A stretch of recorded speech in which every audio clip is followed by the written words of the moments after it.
Hello, good morning. എന്തൊക്കെയുണ്ട് വിശേഷങ്ങൾ? എല്ലാവരും സുഖമായിട്ടിരിക്കുന്നോ? നമ്മളിവിടെ സുഖമായിട്ടിരിക്കുന്നു. ഇനി ആലപ്പുഴ വിശേഷങ്ങളൊക്കെ കുറച്ച് നാൾ കഴിഞ്ഞ് കാണാം. ഇപ്പം നമ്മളിതാ കൊച്ചിയിലെത്തിയിട്ടോ. അപ്പോൾ നേരെ പോയത് ക്യാൻറ്റീനിലേക്കാണ്. ക്യാൻറ്റീനിൽ പോയി അത്യാവശ്യം നമുക്ക് കുറേ സാധനങ്ങൾ മേടിക്കാനുണ്ടായിരുന്നു. കാരണം നമ്മൾ കണ്ണൂർക്ക് പോകുന്നതിന് മുമ്പുള്ള ദിവസത്തെ വീഡിയോ ആണ് ഇത്. അതായത് നമ്മൾ നാട്ടിൽ ചെല്ലുമ്പോൾ ക്യാൻറ്റീൻ സാധനങ്ങൾ സത്യം പറഞ്ഞാൽ നമ്മൾ എപ്പോഴും മേടിച്ചുകൊണ്ട് പോകുന്നതായിരുന്നു. പക്ഷേ ആൻഡമാനിലായപ്പോൾ നമുക്ക് അതിൽ പ്രത്യേകിച്ച് കാര്യമൊന്നും ഉണ്ടാകാൻ തോന്നിയില്ല. കാരണം ആൻഡമാനിലുള്ളപ്പോൾ ആകെ നമ്മൾ ഒരു വട്ടമാണ് വന്നിട്ടുള്ളൂ. ആ വരുമ്പോഴത്തേക്ക് പക്ഷേ ഷിപ്പിംഗ് നമ്മൾ ഫ്ലൈറ്റിലാണല്ലോ വരുന്നത്. അപ്പോൾ കൊണ്ടുവരുന്ന സാധനങ്ങളുടെ വെയിറ്റിന് കുറച്ച് നമുക്കൊരു ലിമിറ്റേഷൻ ഉണ്ടല്ലോ. നമുക്ക് വേണ്ടിയ ഡ്രസ്സും സാധനങ്ങളും കൊണ്ടുവരണം. അതോടൊപ്പം ഇതും കൂടെ ആകുമ്പോഴത്തേക്ക് ഭയങ്കര ഹെവി ആവും, ആവശ്യത്തിനുള്ള സാധനങ്ങൾ കിട്ടുകയില്ല. അതുകൊണ്ടാണ് കേട്ടോ. പിന്നെ കാർ അവിടെ ആയതുകൊണ്ട് തന്നെ, ആൻഡമാനിലായിരുന്നുകൊണ്ട് തന്നെ കണ്ണൂരിലെ ക്യാൻറ്റീനിൽ വന്നിട്ട് നമുക്ക് മേടിക്കാൻ പറ്റിയിരുന്നില്ല. അത് ആകെ അത്രയും ദിവസത്തിന് വരുന്നു. പിന്നെ കണ്ണൂരിലെ വിശേഷങ്ങൾ, ആലപ്പുഴ പോകുന്ന അവിടുത്തെ വിശേഷങ്ങളെല്ലാം കൂടെ ആകുമ്പോൾ തിരക്കായി പോകുമായിരുന്നു. ഇപ്പോൾ കൊച്ചിയിലാണല്ലോ, അതുകൊണ്ട് സമാധാനമായിട്ട് നമുക്കെല്ലാം മേടിച്ചുകൊണ്ട് പോകാം. അപ്പോൾ നമ്മൾ വന്നിട്ട് എല്ലാം പാക്ക് ചെയ്തിട്ട് നേരെ പോയത് കണ്ണിൻ്റെ ആശുപത്രിയിലേക്കാണ് കേട്ടോ.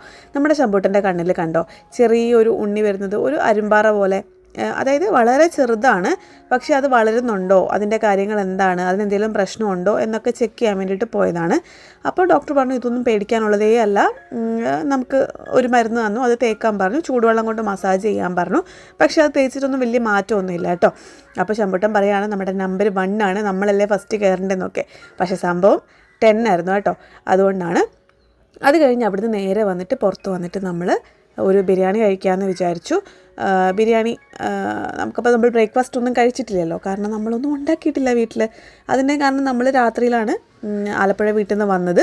രാവിലെ നമ്മൾ മാവൊന്നും അരച്ച് വെച്ചിട്ടില്ല, സാധനങ്ങളൊന്നും അങ്ങനെ ഇരിപ്പില്ല. നമ്മളെന്നാലും ഇന്ന് തന്നെ ഈ ഒരു ദിവസം ഇവിടെ നിൽക്കുന്നുള്ളൂ. നാളെ നമ്മൾ കണ്ണൂർക്ക് പോകുന്നതുകൊണ്ട് തന്നെ ഇനി മറ്റ് സാധനങ്ങളൊക്കെ മേടിച്ച് വെക്കാമെന്ന് പറഞ്ഞാലും ഉണ്ടാക്കാമെന്ന് പറഞ്ഞാലും നമ്മൾ ഇനിയും കണ്ണൂർ പോയിട്ട് വരുമ്പോഴത്തേക്ക് അത് നാശമായി പോകും. അപ്പോൾ ഇന്നൊരു ദിവസത്തെ ലഞ്ചിൻ്റെ കാര്യമേ ഉള്ളൂ. അപ്പോൾ നമ്മൾ എന്തായാലും പുറത്തുനിന്ന് കഴിക്കാമെന്ന് തീരുമാനിച്ചിട്ട് അങ്ങനെ ചോറും ശമ്പൂട്ടിന് നമ്മുടെ നെയ്ച്ചോറാണ് കേട്ടോ മേടിച്ചത്. അപ്പോൾ അവൻ അത്രയും കഴിക്കില്ല എന്നൊക്കെ പറഞ്ഞെങ്കിലും ആ പുള്ളിക്കാരൻ കൊണ്ടുവന്ന് ഒരു ഫുൾ നെയ്ച്ചോറ് തന്നു കേട്ടോ.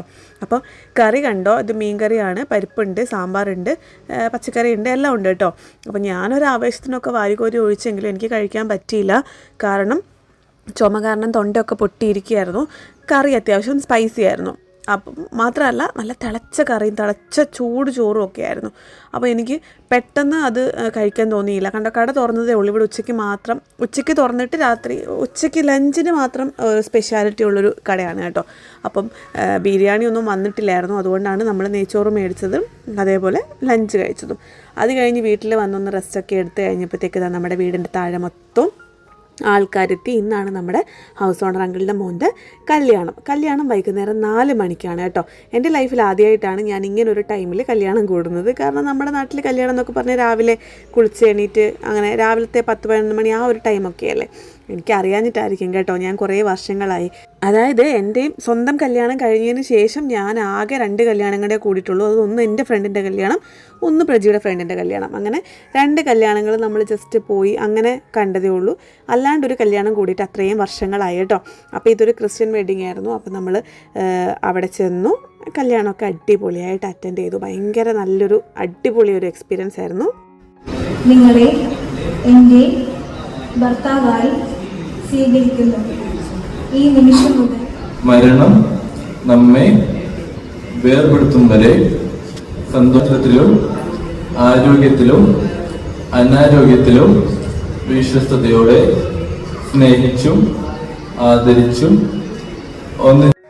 ഈ ഒരു വെഡ്ഡിങ് അറ്റൻഡ് ചെയ്തപ്പോഴത്തേക്കും എൻ്റെ ഉള്ളിലെ ചില ചിന്താഗതികളൊക്കെ മാറി കേട്ടോ. പ്രജിക്ക് എങ്ങനെയാണെന്ന് ഞങ്ങൾ ഇതിനെക്കുറിച്ച് ഡിസ്കസ് ചെയ്തിട്ടില്ല. അപ്പോൾ എന്തായാലും എനിക്ക് കുറച്ച് മാറ്റങ്ങളൊക്കെ സംഭവിച്ചു. എന്താണെന്നറിയാമോ, അച്ഛൻ്റെ അതേപോലെ അടിപൊളി ഒരു ക്ലാസ് ആയിരുന്നു കേട്ടോ അവിടെ ഉണ്ടായിരുന്നത്. ക്ലാസ് അല്ല, പുള്ളിക്കാരൻ്റെ ഒരു സ്പീച്ച് അങ്ങനെയായിരുന്നു.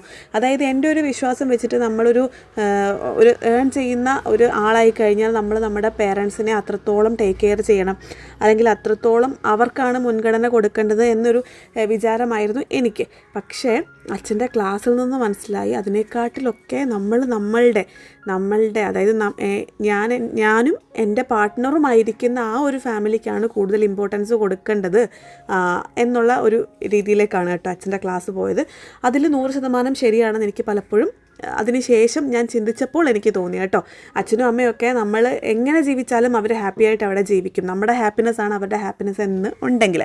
അപ്പോൾ നമ്മൾ പരസ്പരം നമ്മളെയാണ് റെസ്പെക്റ്റ് ചെയ്യേണ്ടത്. ഞാൻ പ്രജയെയും പ്രജ എന്നെയുമാണ് കൂടുതൽ കരുതേണ്ടത് എന്നുള്ള രീതിയിലാണ് അച്ഛൻ പറഞ്ഞതിൽ നിന്ന് എനിക്ക് മനസ്സിലായത് കേട്ടോ.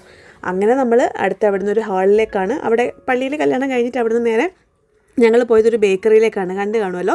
അവിടുന്ന് അത്രയും സാധനങ്ങളെല്ലാം മേടിച്ചിട്ട് നമുക്ക് കണ്ണൂരേക്ക് പോകണം, കാരണം ഇനിയൊരു സമയമില്ല വന്ന് മേടിക്കാനായിട്ട്.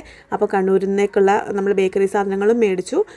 അതുകൊണ്ട് നേരെ വന്നത് ഇവിടുത്തെ ഹാളിലേക്കാണ്. ഹാളിൽ വെച്ചിട്ടായിരുന്നു ബാക്കി വെഡ്ഡിങ് സെറമണിയൊക്കെ ഉണ്ടായിരുന്നത്.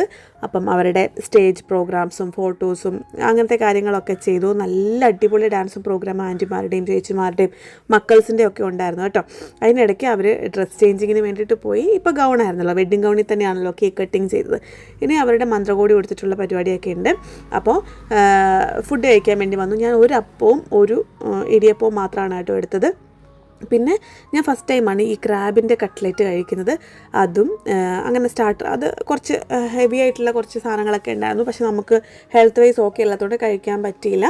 ശമ്പൂട്ടിന് വേണ്ടി ചോറ് എടുത്തിട്ടുണ്ടായിരുന്നു, അത് അവന് വാരിക്കൊടുത്തു. പ്രജിയും എന്തോ ഫ്രൈഡ് റൈസും അങ്ങനെ എന്തൊക്കെയോ എടുത്ത് കഴിച്ചു. അതിനുശേഷം ഡെസേർട്ടായിട്ട് ഒരു ഐസ്ക്രീമും കഴിച്ചിട്ട് ഞങ്ങൾ പരിപാടി എൻഡ് ചെയ്തു. അതിനുശേഷം വന്നപ്പോഴത്തേക്ക് അലീനയും ബ്രോയും നല്ല റെഡിയായിട്ട് നിൽക്കുന്നുണ്ട്. അതെല്ലാം കുറേ നേരം അവിടെ നിന്ന് പരിപാടിയെല്ലാം കണ്ടപ്പോഴത്തേനും ബോഡി ഭയങ്കരമായിട്ട് വീക്ക് ആവാൻ തുടങ്ങി. ഞങ്ങൾ നേരെ വീട്ടിലെത്തി. അധികം ആരും എത്തിയിട്ടില്ല, ആരും തന്നെ എത്തിയിട്ടില്ല.